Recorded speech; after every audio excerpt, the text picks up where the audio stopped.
बेटा very very important. जैसे हम लोग जब गुरु मंत्र जैसे होता है ना, कि गुरु मंत्र हम जब तक हमारी दीक्षा नहीं होती और सदगुरुदेव महाराज हमें दीक्षा मंत्र नहीं देते तब तक हम दीक्षा मंत्र नहीं जप सकते। इसी प्रकार गायत्री की भी दीक्षा होती है बेटा, और उसमें भी हमारी शास्त्रों में ऐसा वर्णित है कि स्त्रियों को गायत्री का उच्चारण नहीं करना चाहिए। गायत्री मंत्र की दीक्षा होती है, और वो भी जो पुरुष हैं वो उसकी दीक्षा प्राप्त करने के बाद ही उसका उच्चारण करते हैं। ऐसा कहा जाता है महाराज जी कि स्त्रियां इतनी ज्यादा डिवाइन होती हैं, इतनी ज्यादा वो अपलिफ्टेड होती हैं कि गायत्री की जो कृपा है उनके जीवन में बिना गायत्री मंत्र के जप करे बिना उस गायत्री का प्रभाव उनके ऊपर है, तो उनको गायत्री को प्रभावित करने की आवश्यकता नहीं है। तो मतलब कि पुरुषों को अनिवार्य है कि वो गायत्री मंत्र की दीक्षा लेके फिर जैसे गुरु मंत्र होता है ना पवित्रता में, वैसे ही गायत्री मंत्र भी किया जाता है बेटा। ठीक है। पर माँ स्त्रियों को गायत्री मंत्र का उच्चारण नहीं करना चाहिए, ऐसा हमारे शास्त्रों में लिखा है। भी करो माँ माँ। पर बड़ी फनी बात है, हमारे स्कूल्स में सबसे पहली चीज कोई सिखाई जाती है तो गायत्री मंत्र ही है।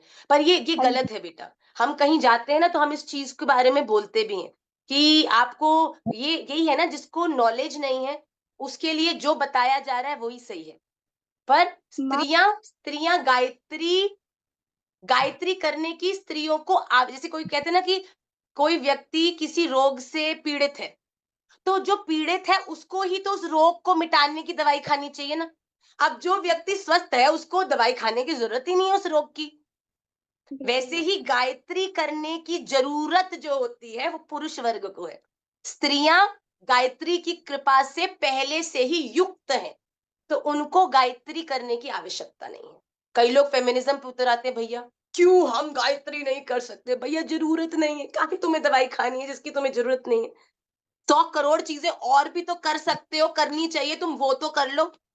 जो चीज में शास्त्रों में निषेध होता है ना उन चीजों पर क्वेश्चन आजकल बड़े हो रहे हैं भैया।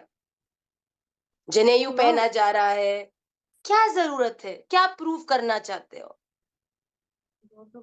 क्या माँ जिस चीज की आवश्यकता नहीं, यहाँ कोई कंपैरिजन है?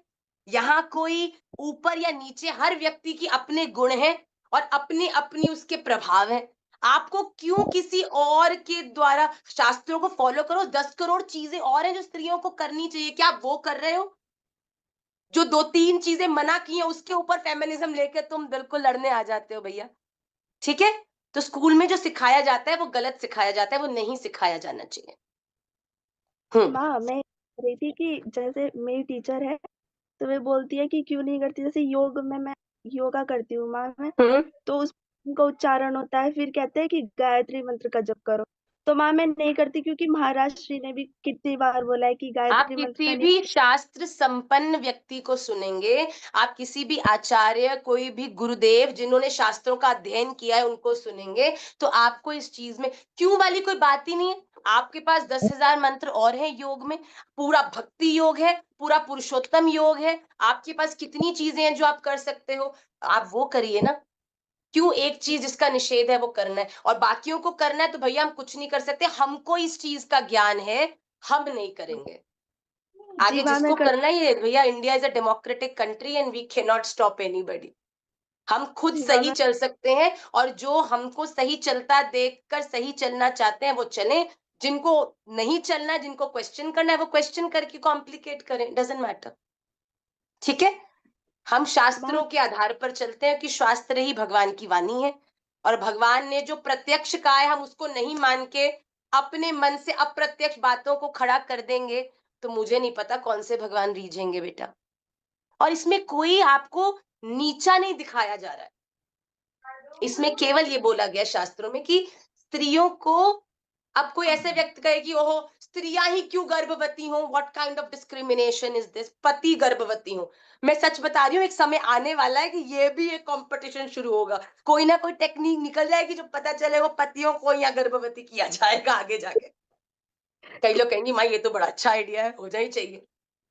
पर जो चीजें ठाकुर जी ने स्त्री को गिफ्ट करी है, रेलिश करिए ना। कोई कंपैरिजन नहीं है, पूरे हाथ की हर उंगली अलग साइज की है और हर का अपना अपना दायित्व है, हर एक का अपना अपना करें. Why you want to compare yourself? Okay.